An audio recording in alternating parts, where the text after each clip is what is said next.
አይረዳኝም፣ ሰው አያድነኝም። ማዳን ከፈለጋችሁ ሂዱና እህቶቻችሁን አድኑ። እኔ ከዚህ በኋላ ንግግሬ ከፈጣሪ ጋር ብቻ ነው። እኔ ሰላም ታወራለች ብላችሁ አትጠብቁ። ሰላም የሰው እርዳታ ትፈልጋለች ብላችሁ እንዳትጠብቁ። ብዙ የሆንኩ ነኝ፣ እንዲህ በቀላል አይወራም። ለሰው ነፍስ እኮ ላጠፋ ነበር እኔ ራሱ የመጨረሻ ቀን ይወጣልኝ ሲል ሜሪላንድ ሄኖስ ባላላ ሰላም ውድ የዩቲዩብ ቻናል ቤተሰቦች እንዴት ናችሁ? ዛሬም እንግዲህ የተለያዩ ቪዲዮዎችን ይዤላችሁ መጥቻለሁ። ቪዲዮ ላይክ በማድረግ እንዲሁም ለቻናሉ አዲስ የሆናችሁ ሰብስክራይብ በማድረግ ቻናሉን ይቀላቀሉ። የዛሬው ቪዲዮዎች ከመጀመራችን በፊት እስኪ አንድ ይሄንን ድንቅ ንግግር ሰምተን እንመለስ። አቤት ሙዬ፣ ሲጠሩ አሰማም እንዴ? ኧረ እሰማለሁ ሙዬ። አየህ ዛሬ ሲጠሩ ታልሰማህ ነገ ብትጣራ የሚሰማህ አይኖርም። እውነት ነው ሙዬ። በዚህ አጋጣሚ ቤተሰቦቻችን ምን ብለዋል መሰለሽ? እስኪ እናትህን ስለዚህች ዓለም ጠይቅልን፣ ይችን ዓለም እንዴት ነው የሚያዩት ከኖሩበት ከህይወት ልምዳቸው እንዲሁም ደግሞ ካነበቡትና ከሰሙት ምን ሊመክሩና ምን ሊሉን ይችላሉ ብለው ነበር። የምትያቸው ነገር ይኖራል? በእርግጥ ይች ዓለም የኪራይ ቤታችን ነች። መታከት፣ መፍጨርጨር፣ ማዘን፣ መተከዝም በልክ ሊሆን ይገባል። እዚህ ዓለም ላይ እያኖረህ ያለው የኖርክላቸው ሰዎች ሳይሆኑ እግዚአብሔር ነው። በዓለም ላይ አዲስ የሚባል ነገር የለም። አዲስም ታለ እግዚአብሔር ብቻ ነው። አየህ ዛሬ ብትሾም በተሻረው ሰው ቦታ ላይ ነው። ምክንያቱም አንተም አንድ ቀን ትሻራለህ። ሁልጊዜ ማማር አይኖርም፣ ሁልጊዜ መመንዘር አይኖርም፣ ሁልጊዜም ድፍረት አይገኝም። ፍርሃት የሚያንቀጠቅጥበት ቀን ይመጣል። ሊድርህ አንድ ቀን የመጣው ሰው ሊቀብርህም ይሰበሰባል። ስትዳርም ያንተን ድግስ አትበላው፣ ስትሞትም ባንተ ስም የተደገሰውን አቀምሰው። የህይወትህ መግቢያና መውጫ የዓለምን ጉዞ ተመሳሳይ ነው። ሙሉ ለሙሉ የእግዚአብሔር ፍቃድ ሆኖ ተወልደሃል። አሁንም ሙሉ ለሙሉ የእግዚአብሔር ፍቃድ ሆኖ ትሞታለህ። ስትወለድ በምጥ ነበር፣ ስትሞት ደግሞ በጣር ትጠራለህ። ስትወለድ ሰዎች ተሰብስበው እልል ብለው ነበር፣ ስትሞትም ሰዎች ተሰብስበው ነፍስህ ትረፍ ይላሉ። ስትወለድ አታውቅም ነበር፣ ስትሞትም ምን እየተከናወነ እንደሆነ አታውቅም። ስትወለድ ራስህ ታለቅስ ነበር፣ ስትሞት ደግሞ ሌሎች ያለቅሱልሃል። ስትወለድ ዛሬ የምትጋደልበትን ቋንቋ አታውቅም ነበር፣ ስትሞት ቀድሞ የሚያዘው አንደበትህ ነው። ስትወለድ ሰዎች ተመሬት አንስተው ተሸክመውሃል፣ ስትሞትም ሰዎች ተሸክመው ወደ መቃብር ይወስዱሃል። ስትወለድ ማንንም የማትጎዳ ምስኪን ነበርክ፣ ስትሞትም ማንንም የማትጎዳ ምስኪን ትሆናለህ። የተቀየሙ ይቅር ይሉሃል፣ ሙት አይወቀስ ድንጋይ አይከሰስ ብለው ስላንተ ደግ ደጉን ያወራሉ። ስትወለድ ራቁትህን ነበርክ፣ ስትሞትም ራቁትህን ትሄዳለህ። ስትወለድ ወደ ሐሰተኛው ዓለም ነው የመጣኸው፣ ስትሞት ግን ወደ እውነተኛው ዓለም ትሄዳለህ። ስትወለድ አምባሳደር ሆነህ ወደዚች ምድር መጣሃል፣ ስትሞት ደግሞ ወደ አገርህ ትጠራለህ። እውነተኛይቱ ዓለም በሰማይ ነው። ስትወለድ ከልደትህ በፊት የሚያውቅህ እግዚአብሔር ነበር። ይህችን ዓለም አንድ ቀን ትተሃት ትሄዳለህና ለጠፊው ዓለም ብዙ አትጨነቅ። ዓለምን ተኋላ ክርስቶስን ተፊት አድርገህ መሄድን አማራጭህ አድርግ። ሌላውን የቀበርህ አንተ እዚህ ዓለም ላይ የምትቀር መስሎህ አይሰማህ። ለማትኖርበት ዓለም ብዙ አትንገብገብ። ሰማይ ባዶ እጅህን ትሄዳለህና ተጠንቀቅ። ዘመኑ እያለቀ ነውና ፈጣሪህን አትርሳ። እግዚአብሔር የሚያስመካና የሚያስፎክር የሚያጀግን የሚያሳርፍ ተስፋን የሚሰጥ ተስፋን የሚያድስ አምላክ ነው። ለሚጠሩት የሚደርስ ለፈለጉት የሚገኝ ያመኑትን የሚታደግ እሳቱን ማጥፋት የሚችል እሳቱም እያለ የመግደል አቅሙን የሚወስድ አምላክ ነው። የአንበሶችን አፍ የሚዘጋ የብረቱን መወርወሪያ የሚሰብር እልፍ አላፍ ሰራዊትን የሚበትን ሲፈልግ ኃያላንን እንደ ከብት ሳር የሚያበላ የርስቱ ደጀን ብርቶቹን ነገስታት የባህር ቀለብ የሚያደርግ አምላክ ነው። ስሙ ይባረክ። እሱ የድሆች አጥር የባሪያዎቹ መመቻና ኩራት ነው። ወዳጆች የእውነተኛው ዓለም እግዚአብሔር ብቻ ነው። በሱ ዓለም ውስጥ መኖር ይሁንላችሁ። እወዳችኋለሁ። ተባረኩልኝ። እንግዲህ የመጀመሪያው ቪዲዮ ያየኑ ያለ ምክንያት አይደለም። እንግዲህ ይህች ዓለም ጠፊ ነች። ሴትዮዋ እንዳሉት እናታችን እንዳሉት በጣም የሚገርም አገላለጽ ነው የገለጹልን። እሳቸው ያሉት ነገር እንግዲህ አብረን የሰማነው እና ከባለፈው ወር ጀምሮ ስለ መቄዶንያ እንግዲህ ስለ ገቢ ማሰባሰቢያ ያልሰማ ሰው ይኖራል ብዬ አላስብም። በዚህ ገቢ ማሰባሰቢያ ላይ አንድ ሕፃን ልጅ ከወደ አሜሪካ እርዳታውን የለገሰ ነበረ ከወራቶች ወይም ከ20 ቀን ምናምን በፊት ማለት ነው። እና ይህ ሕፃን ልጅ ከዚህ ዓለም በሞት ተለይቷል። በጣም ነው ያዘነው። እስክንድር በሰይፉ በኢቢኤስ ቻናል በሰይፉ ሾው ላይ ለመቄዶንያ ገቢ ማሰባሰቢያ ፕሮግራም ላይ ደውሎ ከኔ ጋር እንዲህ ነበር ያወራው። ነፍሱን ይማርና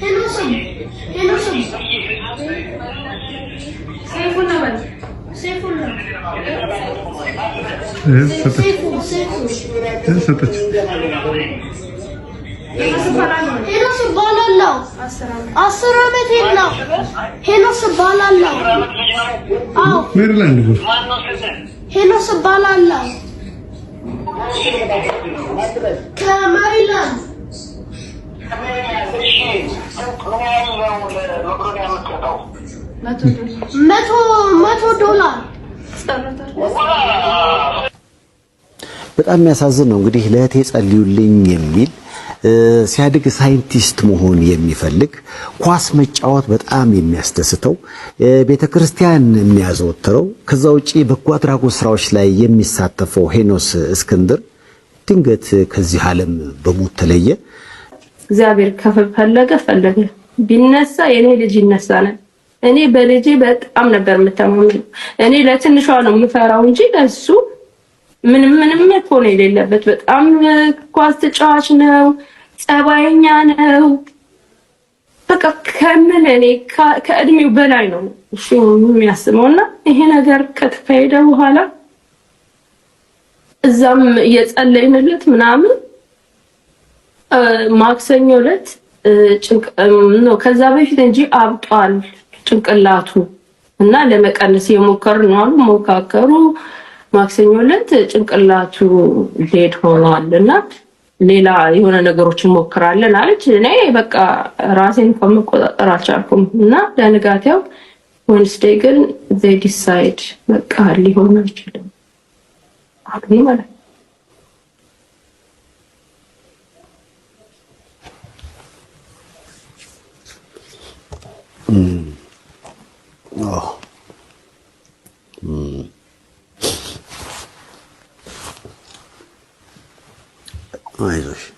አይዟችሁ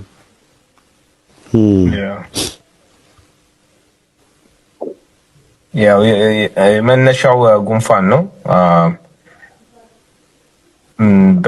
በተረፈ የራሱ የጭንቅላቱ ላይ ያለው ፊቨሩ ሲበዛ ነው እንደዛ የሚሆነው ነው ያሉት ዶክተሮቹ።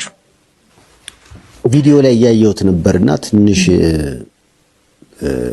ስሜታዊ ያደርጋል። በጣም እንዴት የተባረከ ልጅ መሰለህ ሳይፉ። በጣም ጥሩ ልጅ ልጆች አቤት የሚል ልጅ ነው። በቤቱ ምንም ኮምፕሌን የሌለን ልጅ ነው። ምን አይነት መስኪን አይነት ልጅ መሰለህ። እና የኛ አስደነገጠንም የፍጥነቱ ነው። በቃ በ4 ሰዓት ውስጥ ከዛ በኋላ በካንሸዝ ውስጥ ስለሆነ ምንም ነገር ልናገኘው ልናዋራው አልቻልንም። ከዛ በኋላ በ4 ሰዓት ውስጥ በቃ የልጄ ነፍሱም ያው እንትን ላይ ነበረ ማለት ነው። ኮማ ውስጥ ገብቶ ነበረ ከዛ በኋላ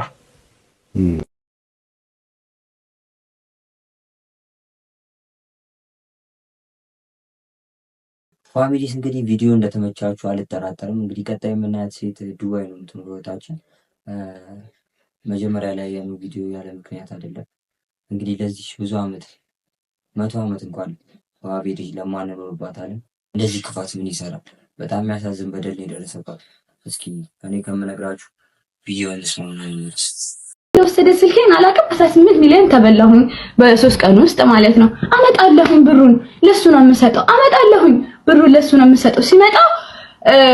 እሱ ሲመጣ እኔ እቀየራለሁኝ። ያኔ እኔ ሰላም አይደለሁም። የራሱ መንፈስ ያደርገኛል። ያኔ የራሳቸው ያደርጉኛል። እሱ መጣና ሱቅ ሲመጣ ልክ ሲገባ አስታውሳለሁ። እግዚአብሔር ሲረዳኝ ካሜራ አለ ይቀርጻል ማለት ነው። እሱ ሲመጣ ራሴን አላቅም። ያኔ ራሴን አላቅም። በቃ እኔ ቤተክርስቲያንም ስለፈልፍ ያቁኛል።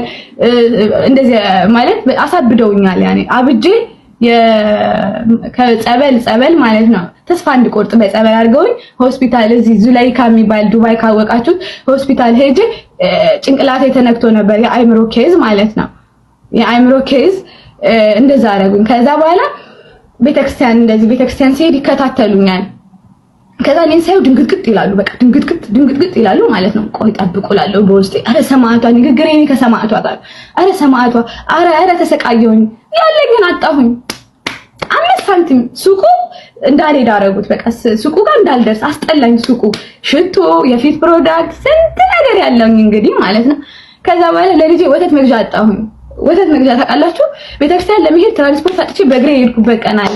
የሰው እርዳታ ፍሪጅ መራል እባክሽ ብር አበድሪኝ እባካችሁ እንደዚህ ለእህታችሁ ድረስ ውሃ እንኳን ሼም ይዞኝ ስጠይቃቸው የሰው እርዳታ አላገኘሁም። እኔ እባካችሁ የውሃ መግዣ ለልጄ ወተት ልጄ የራበው ቀን አለ። ከዛ ለእናቴ ለቤተሰቤ ምን ብዬ ልናገር? ብር አለኝ እዛ። ከዛ በቃ ችግር ውስጥ ስደርስ ለአባቴ ነገርኩት። እባክህን ኢትዮጵያ በዚህ ብር ላክልኝ በቃ ምናምን ብዬ 30,000 ድርሃም አስላኩኝ ማለት ነው። አይ በካፍቴሪያ ስራ የሰራሁት ቢሊዮነር አድርጎኛል ብያቸዋለሁ። ከዛ የቀረችዋ ብር አለች ኢትዮጵያ ላይ እሱን አምጡልኝ ብዬ 30,000 ድርሃም አስመጣሁኝና እንዳዲስ እስኪ አባቶች ይምጡና ደግሞ እስኪ እንዳዲስ ይመርቁልኝና ጸበል ምናምን ይረጫጩት ብዬ እንዳዲስ ዘክሬ እንዳዲስ አስረጫሁኝ ጸበል ማለት ነው። ግን እንደዛም ሆኖ እኔ እየለፈለፈ ነው መንፈሱ ማለት ነው። እየተጋለጡ ነው በቃ ሰማዕቷ እኔ ትከሻዬ ላይ ነች፣ እየተጋለጡ ነው። ከዛ ምን ማድረግ ጀመርኩ? መሰለል ጀመርኩ። ምንድነው የምሰልለው? እኔ አይደለሁም ሰማዕቷ ራሷ ነች። ያኔ በቃ እምነቴ ነው እምነቴ።